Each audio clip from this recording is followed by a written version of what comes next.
Assalamualaikum warahmatullahi wabarakatuh. Selamat datang di channel YouTube saya, Irma Sari Manik. Di sini teman-teman, saya akan menjelaskan tentang manajemen sistem base data. Yang pertama, kita akan menjelaskan, maksudnya akan menjelaskan mengenai sistem database atau sistem base data, yaitu merupakan sistem yang terdiri atas kumpulan file atau tabel yang saling berhubungan dalam sebuah base data di sebuah sistem komputer, dan sekumpulan program lain untuk mengakses dan memanipulasi file atau tabel tersebut. Selanjutnya ada pengertian database management system adalah paket perangkat lunak yang didesain untuk melakukan penyimpanan dan pengaturan basis data.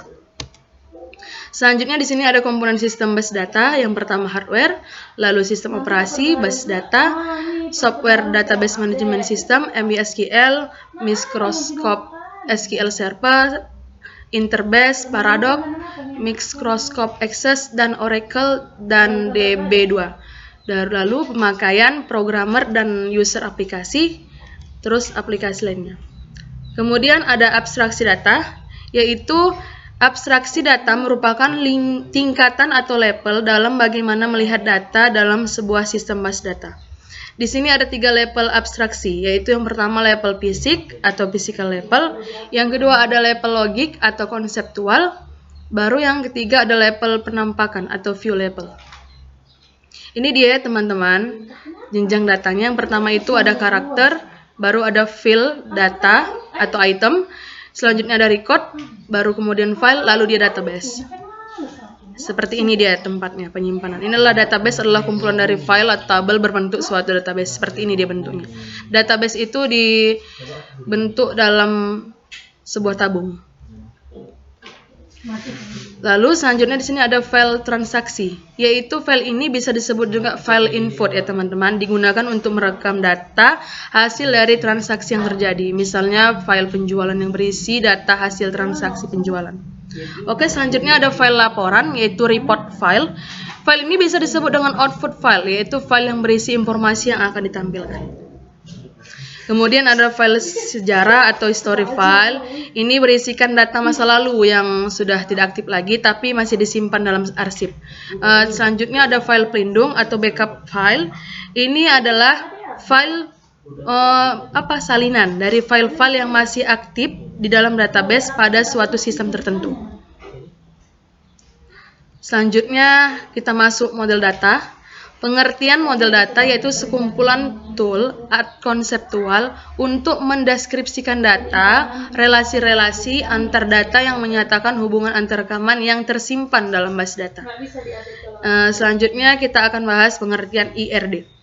Menurut Brady and Lomem 2010, Entity Relationship Diagram atau IRD merupakan teknik yang digunakan untuk memodelkan kebutuhan data dari satu organisasi, biasanya oleh sistem analis dalam tahap analis persyaratan proyek perkembangan sistem. Kemudian ada beberapa komponen-komponen IRD. Dalam pembentukan IRD terdapat 3 komponen yang akan dibentuk, yaitu pertama entitas, relasi, dan atribut. Pertama kita akan bahas entitas. Menurut Brady dan Lomem 2010 adalah objek yang menarik di bidang organisasi yang dimodelkan. Contohnya mahasiswa, kartu anggota perpustakaan, dan buku. Suatu relasi atau hubungan adalah hubungan antara dua jenis entitas dan direferensikan sebagai garis lurus yang berhubungan dua entitas. Contohnya mahasiswa mendaftar sebagai anggota perpustakaan. Relasinya adalah mendaftar. Oke, di sini ada atribut. Atribut itu memberikan informasi lebih rinci tentang jenis entitas.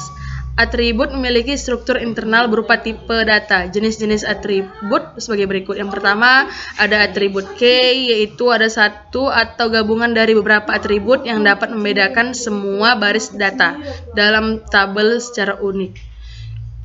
Yang kedua ada atribut simple, yaitu yang bernilai atomik atau dapat dipecah atau dipilah lagi. Contohnya alamat, penerbit, tahun terbit, judul buku.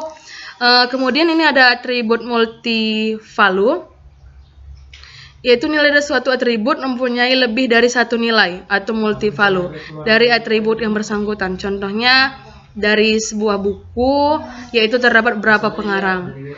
Terus selanjutnya ada atribut konvosif, yaitu atribut konvosif adalah suatu atribut yang terdiri dari beberapa atribut yang lebih kecil yang mempunyai arti tertentu yang masih bisa dipecah lagi untuk mempunyai subatribut. Contohnya entitas nama, yaitu nama depan, nama tengah, dan nama belakang. Selanjutnya teman-teman, jumlah maksimum hubungan antara satu entitas dengan entitas lainnya. Yang pertama itu ada one to one, yaitu 1:1 ya. Pengertiannya, setiap anggota entitas A hanya boleh berhubungan dengan satu entitas B, begitu pula sebaliknya. Yang kedua, one to many, 1:banyak, yaitu setiap anggota entitas A dapat berhubungan dengan lebih dari satu anggota entitas B, tetapi tidak sebaliknya. Dan yang terakhir adalah many to many, setiap entitas A dapat berhubungan dengan banyak entitas himpunan entitas B, dan demikian pula sebaliknya.